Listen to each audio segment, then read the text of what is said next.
terus dia juga tidak demanding, tidak minta-minta.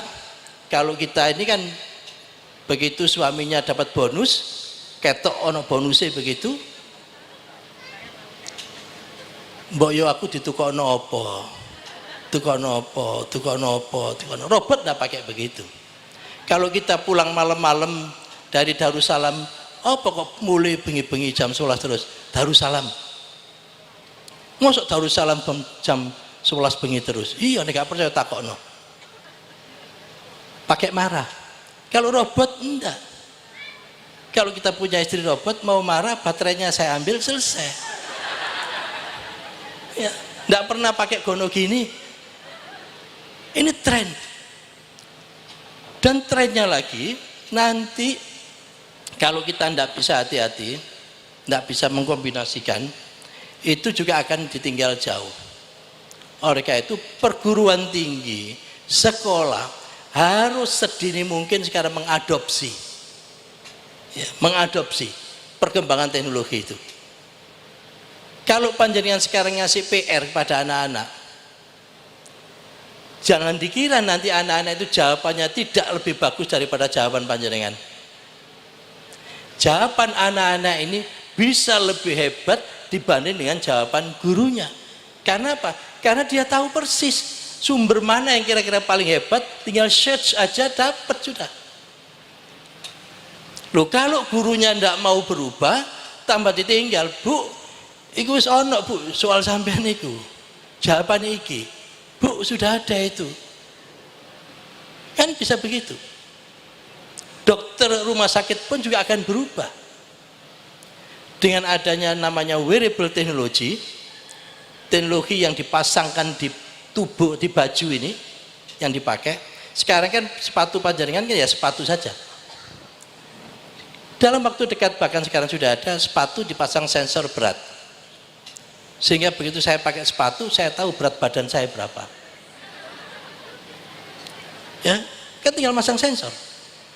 Sepatu di sini bisa saya pasang sensor untuk mengetahui detak jantung saya, sehingga saya pun juga tahu berapa detak jantung saya, temperatur tubuh saya, demikian dan seterusnya.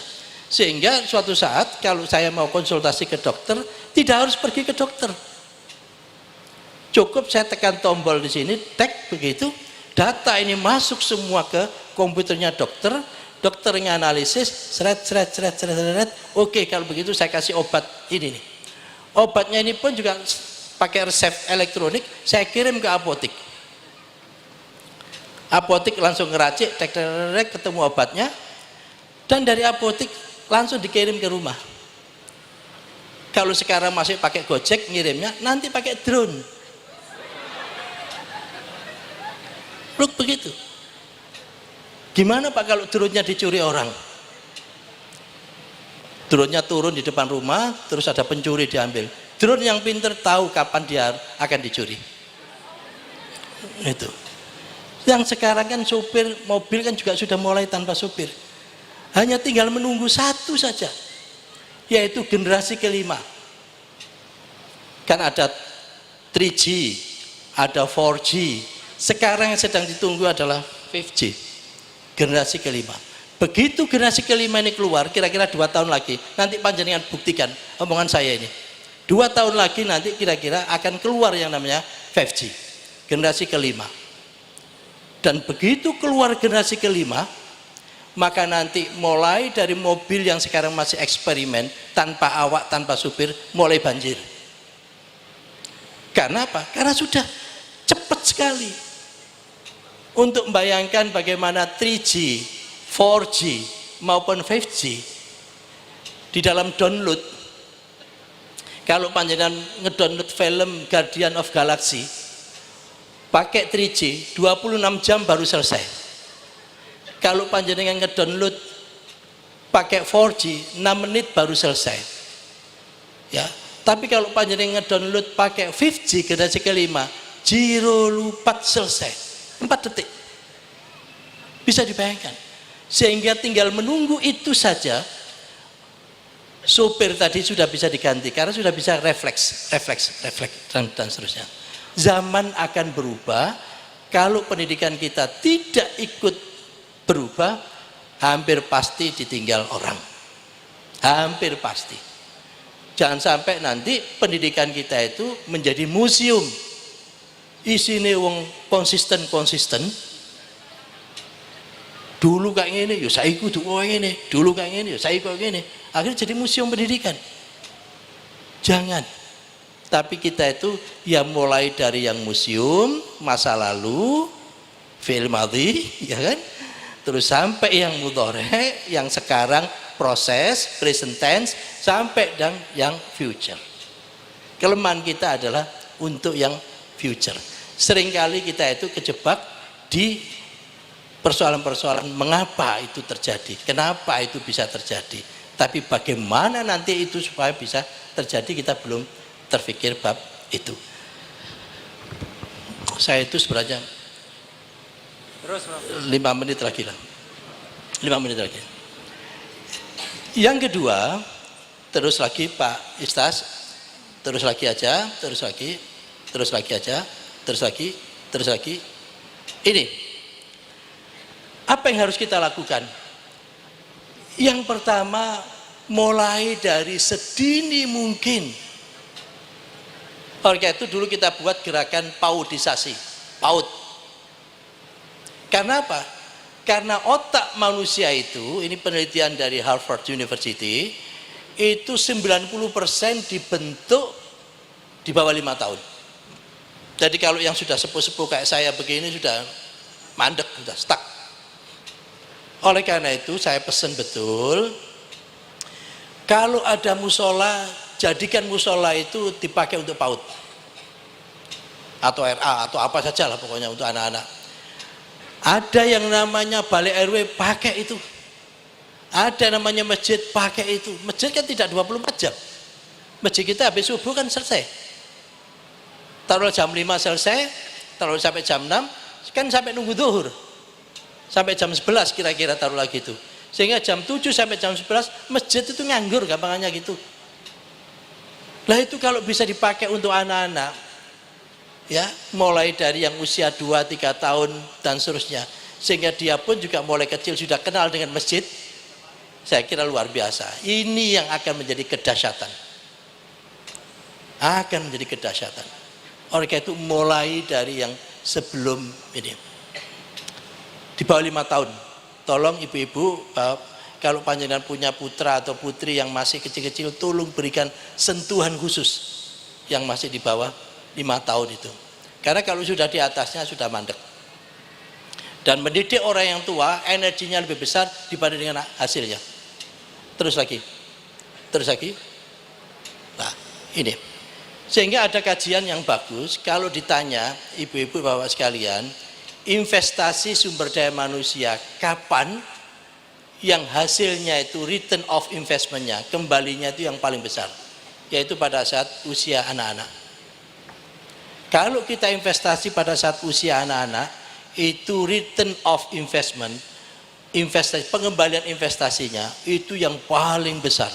Ini, sini, paling besar. Kalau sudah tua-tua, kecil. Terus lagi. Oleh karena itu ini gambarnya. Ya. Kalau untuk anak muda, ya, energi sedikit saja hasilnya sudah banyak. Ya. Tetapi kalau semakin tua, energinya besar, hasilnya sedikit. Taruhlah hafalan misalkan gitu.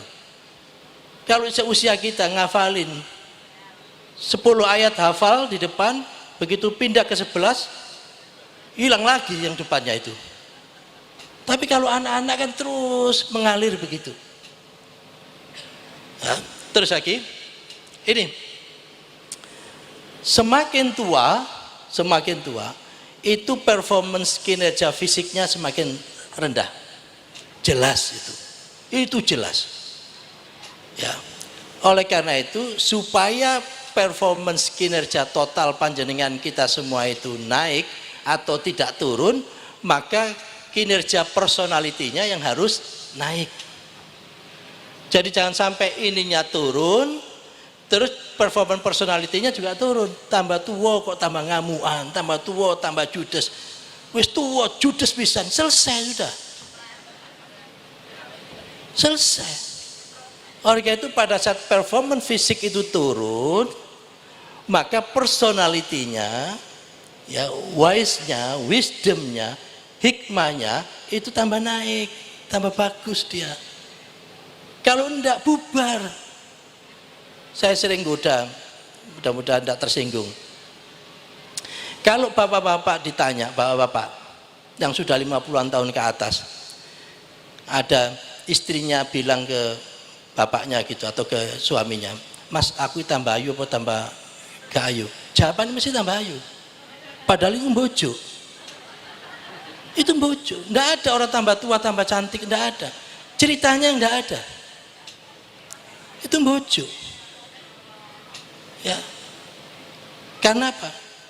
Demi kebaikan. Hidup itu kan 3.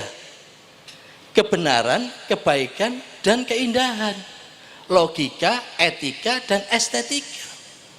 Kalau panjenengan hidup ini memperkenalkan anak-anak ini hanya sekedar kebenaran, logikanya saja yang disentuh, tetapi etikanya tidak disentuh, bubar. Makanya di buku nikah panjenengan, kalau masih punya buku nikah, coba panjenengan buka di halaman pertama. Apa bunyinya? Yang ada tulisan Arabnya itu. Wa asyiruna bil ma'ruf. Bukan wa asyiruna bil haq, bukan. Tapi bil ma'ruf, dengan baik, bukan dengan benar. Karena kalau dengan benar bubar sudah. Nah itu. Jadi hidup itu ada kombinasi kebaikan, kebenaran, dan keindahan. Terus lagi. Ini tadi, terus.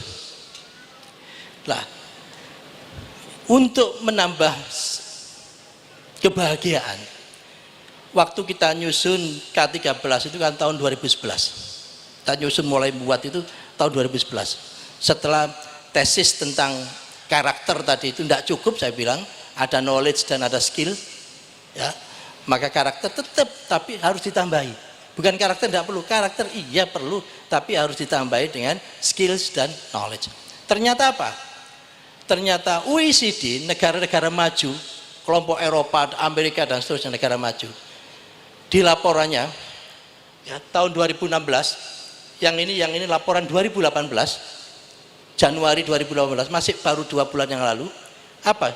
Dia pakai ini juga. Ini kalau terang ini isinya apa? Ya knowledge, ya aptitude, ya skill. Sama dengan kita yang kita buat tahun 2011 yang lalu.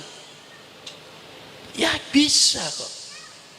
Dan itulah ruh dari K13 itu sebenarnya itu. Keutuhan. Bukan ini atau ini, tapi keutuhan. Terus lagi aja, terus lagi aja, terus lagi aja, terus lagi aja, terus lagi aja, terus lagi aja, sampai habis. Nah, terakhir, kembali. Saya ambil berikan ilustrasi.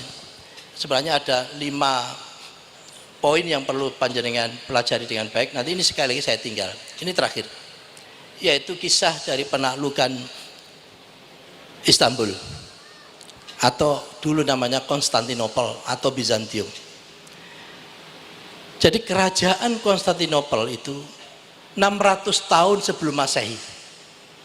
600 tahun sebelum Masehi baru bisa ditaklukkan 1453 Masehi. Itu. Terus kekuasaannya di sini, ini Eropa 650 tahun. Di sini di Asia ini 1100 tahun. Terus lagi. Nah ini Bizantium itu yang sekarang namanya Istanbul. Istanbul itu namanya dulu Bizantium. Kerajaannya Konstantinopel. Di Istanbul itu di sini ada benteng-benteng yang mengelilingi. Benteng-benteng raksasa. Di sini ada namanya Golden Horn, selat Golden Horn. Yang di selatnya itu sekarang masih ada dikasih rantai besar. Supaya apa? Supaya kapal tidak bisa masuk ke sini. Di sini selat Marmara, Laut Marmara. Nah, karena di sini dikasih rantai ini, ya kapal tidak bisa masuk ke sini, maka pasukannya tidak perlu banyak-banyak di sini. Pasukannya ditarik ke sini semua. Sehingga mulai Salahuddin Al-Ayyubi gagal menaklukkan Bizantium, padahal tokoh perang yang raksasa. Dilanjutkan oleh Sultan Mehmed I juga gagal. Baru kena Sultan Mehmed II, anaknya Sultan Mehmed I, Ya, kalau ayahnya Sultan Mehmed I, anaknya kan Sultan Mehmed II. Kalau itu sudah usah pakai mikir, itu urutan aja itu ya. Itu beliau punya akal yang luar biasa. Nanti mudah-mudahan inspirasi ini bisa dipakai Darussalam. Apa? Kapal-kapalnya dia kalau lewat sini jelas tidak bisa kena rantai. Tapi apa? Kapal-kapalnya ini dinaikin di bukit sini, bukit ini digeret bukit gitu, terus baru dicemplungkan di sini. Nah, geret kapal lewat bukit itulah yang tidak masuk akal. Awalnya begitu. Tapi dengan Sultan Mehmed II atau El-Fatih itu dia lakukan itu. Akhirnya apa? Kapalnya dia dicemplungkan di sini, begitu masuk di sini ada kira-kira 70 kapal diserbu di sini.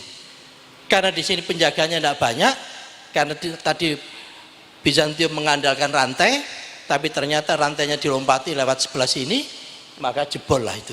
Oleh karena itu 1453 Bizantium yang ribuan tahun itu takluk di tangan anak muda.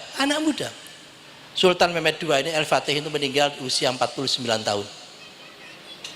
Yang bisa menaklukkan Istanbul itu atau Bizantium dulu. Terus lagi, memang Rasulullah pernah menyampaikan. Jadi 1543 ditaklukkan, Rasulullah kan tahun 600-an. Ya, berarti 700 tahun sebelumnya kira-kira, sebelum penaklukan, Rasulullah pernah menyampaikan begini.